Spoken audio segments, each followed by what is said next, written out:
Today, I want to take a minute to talk about something very near and dear to my heart. Literally near and dear to my heart. The red R. A lot of people ask what that is or what it's about, what does it mean. Nowadays, it's kind of synonymous with me and what I do. A lot of times on social media and the internet, it shows up as the red R or Jerrell Conner. But the origin of the red R is the logo here. That came about because I had a graphic novel series called Revelations, first published back in 2004, 2005. And this was the logo for Revelations, as the shirt says. It did pretty good. It was in circulation. It went around a bunch of different places, conventions and stuff. A lot of the fans and the friends of the project looking at the artwork and seeing the actual name and the logo started calling it the red R. And the red R deals with more than just title Revelations. It has redemption, rebel, rise up, rapture, a bunch of different words that it relates to. But that's kind of where the red R came from, the logo for Revelations. So that brings me to Revelations. The graphic novel series I started, technically it started back in 2000. It was published officially in 2005, and it was this book, a 96-page full-color graphic novel that deals with the tribulation period, the two prophets, the two witnesses, and the Antichrist that are referenced in the book of Revelation in the Bible. So that project has been with me for almost 2 decades. It was birthed back when I was going to Otis College. It was my senior thesis. It started a whole chain of reaction of events that has made this project stick with me for almost 20 years now. So that's an interesting story. So let's get into a little bit of the history of that. History, 2002, 2018. So flashback to the year 2000, Y2K. I call it the disconnect. Being a Christian and at the same time being an artist. It was a very interesting time because while I was in college, I really struggled to kind of find out what my voice was as an artist. My style tended to be a little bit on the dark side, visually, with some of the art that I was creating. But then it was kind of disconnect between, well, I'm a Christian, so what kind of art should I be creating? And most of the Christian art, which labeled that, put in a box, put in some kind of a genre of it has to look this way to be Christian. Put doves in it, have some guy with a tablet of 10 Commandments. They're in robes, there's rainbows, and it's very light-hearted and pretty and beautiful. And that was kind of not how I created art. So it was kind of a struggle for me to kind of figure out first what my voice was as an artist, and then everything that I grew up with, being a huge fan of like pop culture, movies like Terminator 2, Aliens, that franchise. I was big into Star Wars, and Matrix was around that time. So there was a lot of like science fiction, fantasy, and things like that that were out. So for me as a Christian, it was like, this is what I was entertained by, and this is the visuals and the films and the pop cultural things that I felt were the things that raised the bar. Though it was secular, it was like the best artwork, the best filmmaking, the best writing, stories, effects, and all that stuff. And that was totally right in my realm. But as a Christian, it's like two separate worlds. So a lot of things that I was around that was labeled Christian didn't look anything like that or anything like what I created or what I even like to watch on TV, to watch in film or anything like that. That left me in a kind of a weird place where I didn't know what was okay to create, and also a lot of the Christian art, I guess, that was out there, even like film or in like comic books. It was very much like down here, very plain, one note, monochromatic, and then everything else was like multicolored, really catching your attention. And really, it's not just about being flashy, but it was pushing the envelope to do it better and to really elevate the visual, the creative side and artistry of everything. I never felt like that was okay. And in my senior year in college, I really came to this place where it was like, the greatest stories I've ever heard are in the Bible. And there's these just really vivid, rich, not monotone, not one note at all. It was bright and colorful, it was dark and gritty, it was beautiful, but it was many different things. And the stories, some were dark, some were bright, but it all pointed to Jesus, and it all was uplifting, and it all was inspirational. And I started to see a trend where there's a lot of supernatural themes in the media, in Hollywood, and everything from like witchcraft and sorcery to aliens and other like demonic things and angels, but nothing that really hit home with me, telling the stories of the Bible. Stories that not only did I grow up with, but as an adult that I had further insight to, that I would study and research and really like imagine in my head. The Christian world, even in comics at that point, not something that I was into or I would want to read based on just the aesthetic and the quality of stuff was out there. What happened with my senior thesis, it switched. I ended up with a storyline, and it was the two witnesses in the tribulation period. There was something about that story that was very captivating to me. It speaks of future events and it details them out, and it tells about a real struggle between good and evil and how dark it got, or I should say how dark it gets in the future. And I didn't want to focus on the whole book. I was just like, that narrow tribulation period, that's amazing. The characters, like to design that world and to really tell that world. I felt like that was something I've never seen before. Yeah, I think that was something that really resonated with me, and I felt like this is what I would want to see in a theater, but no one was making it. This on the like level of what's going on secularly, like at the top. Christians shouldn't be trying to catch up or stay at par with them. Christians being believers, we're connected to the Creator, and we should be setting the mark. We should be doing breakthrough things, and there's definitely a high calling on the arts, and a lot of artists have dropped that. I think there's a stigma around arts and entertainment, and not a lot of Christians feel at ease or feel even free. They don't have the liberty to engage in those arenas. That Hollywood is wicked or whatever the thing is that people say, but there is definitely a calling for the arts there and for these stories. Because for me, a big part of taking on that story and really focusing on it with my thesis was that I knew the heart of that story. I knew the power that it had, the ability to change lives and to open eyes to real things happening in the world from a biblical standpoint and seeing how God saw it. But a lot of people that I knew at that time weren't going to pick up a Bible. So it was a way to kind of shine a light in the darkness. So what I ended up doing for my senior thesis was trying to find that balance. This is what I create because I know there's an audience for that, but also I know that there's a desire and a thirst to hear those stories and to tell it in a way that I know has never been told before. So for my thesis, what I ended up doing was basically a mock campaign for an animated film. So the film didn't exist. I created an animated trailer, and I created a huge sculpture of one of the characters and one of the main prophets, and then it would rotate on a pedestal in front. I did a poster, a movie poster, a couple of movie posters like to display it, and then the trailer played, and it was kind of like a pitch. It would kind of work like a visual screenplay if the movie was being pitched. When I did that trailer, I just thought about it for school. This is a cool project to put out there, and people really liked it, and people asked me about it, and they have a lot of feedback, and they left notes, and a lot of people came and wrote notes and asked me about it. I didn't really plan on doing anything with it beyond just my senior thesis in 2001 it was at that point. So I put it away. I did other work.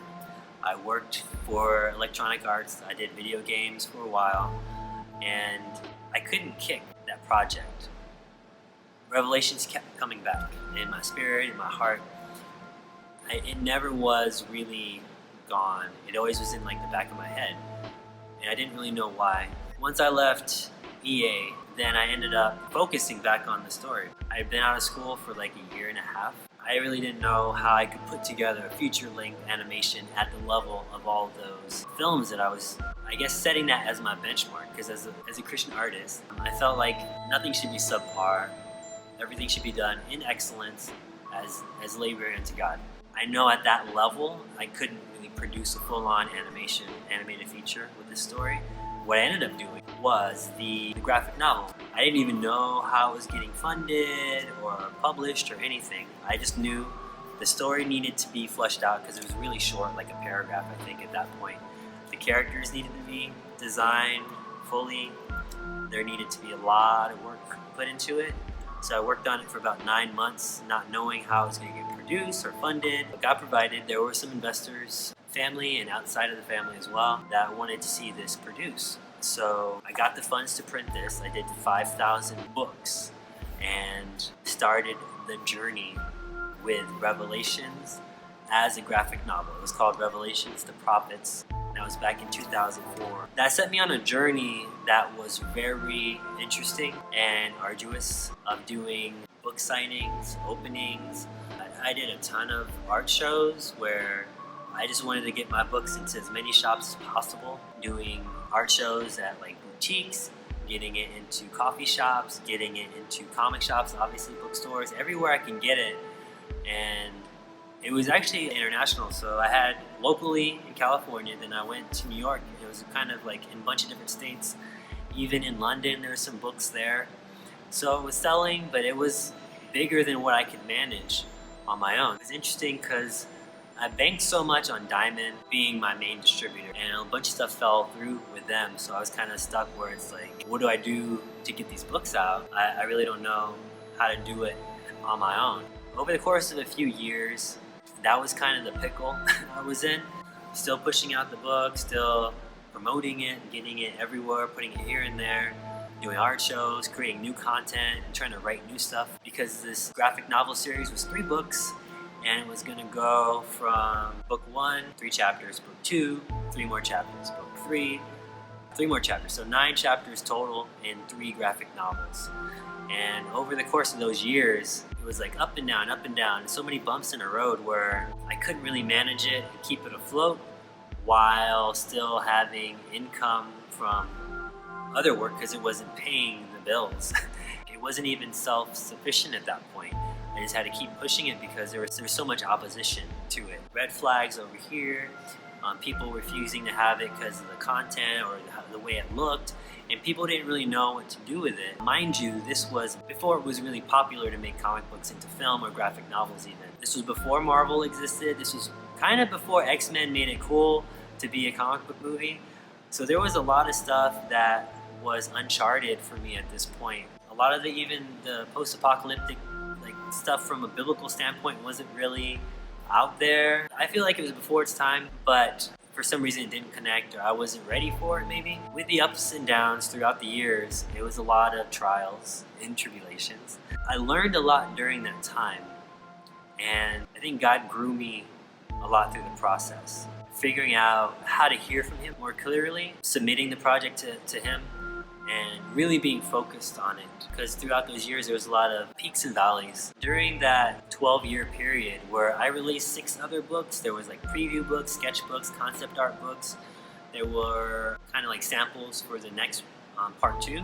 There were samples for like little adjacent storylines, and even a children's book spin-off with a couple of the characters. So there was a lot of different content that I put out there, kind of fleshing out the story and like filling it up a little bit more and populating the world, because there was a ton of characters and a ton of backstories and a lot of stuff that needed to be developed. And throughout that time, I think a lot of me being scattered to do so many things because I was only one person, I learned to submit it to God and come back to what the original point of the whole story was. So in that time, a lot happened. One of them was I got married. So that changed things up a lot, having to support a family and still do this dream project. I think during that time, a lot of the projects that I took, working in video games, being a lead at an animated film studio, basically being the head of the art department on feature animated film, working in a lot of different capacities in the industry and arts and entertainment, and also directing a lot of projects of my own. Short films, music videos. I think a lot of those things shaped me and prepared me for what God had in store for the future of Revelations, because I knew it wasn't done, and I never was away from it for long. I never felt like, okay, this is it, it's done. There was always this is gonna go on a shelf for a little bit of time so that I can work on this project and feed my family.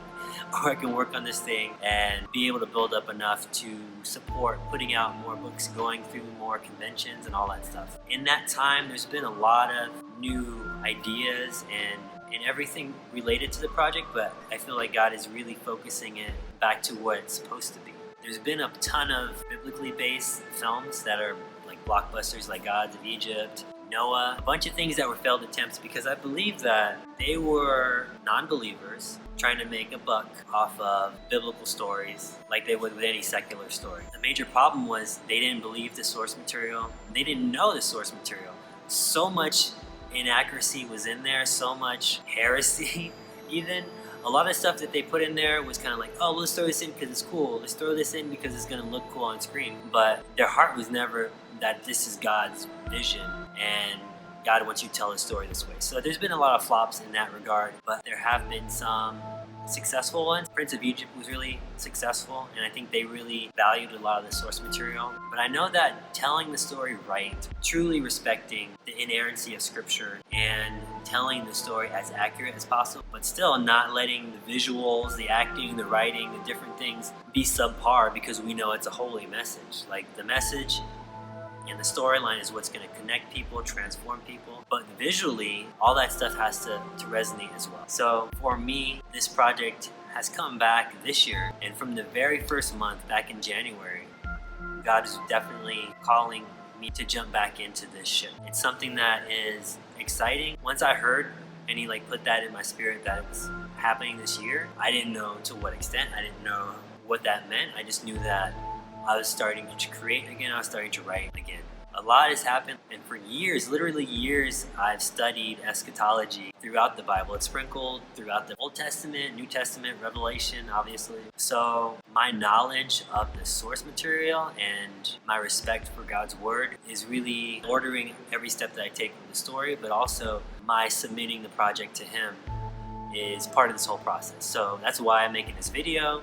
I felt led to do it because God is saying this is part of this whole package that I've been preparing. It involves a new story, it involves a bunch of new things that culminates everything and brings it together in a package that I feel is what's called for this season and this year. I just know that God wants this to be massive. We serve a big God, so why should our dreams or our visions be any smaller? There's been so much misrepresentation of his word in entertainment and in the arts. There's been such a under-representation of his word as well. And I know this project, this work, this book series and films and video games, I know it's going to be massive. It's going to be huge. I believe it's going to be great because he is great and he is doing great works through his children every day. I hope this video blesses you, ministers to you in some way. Thank you for watching. I hope you guys will be a part of it in whatever way you are led to. I'm excited for tomorrow. I'm excited for the future and I'm ready to go. Let's get this thing going. Thanks, guys.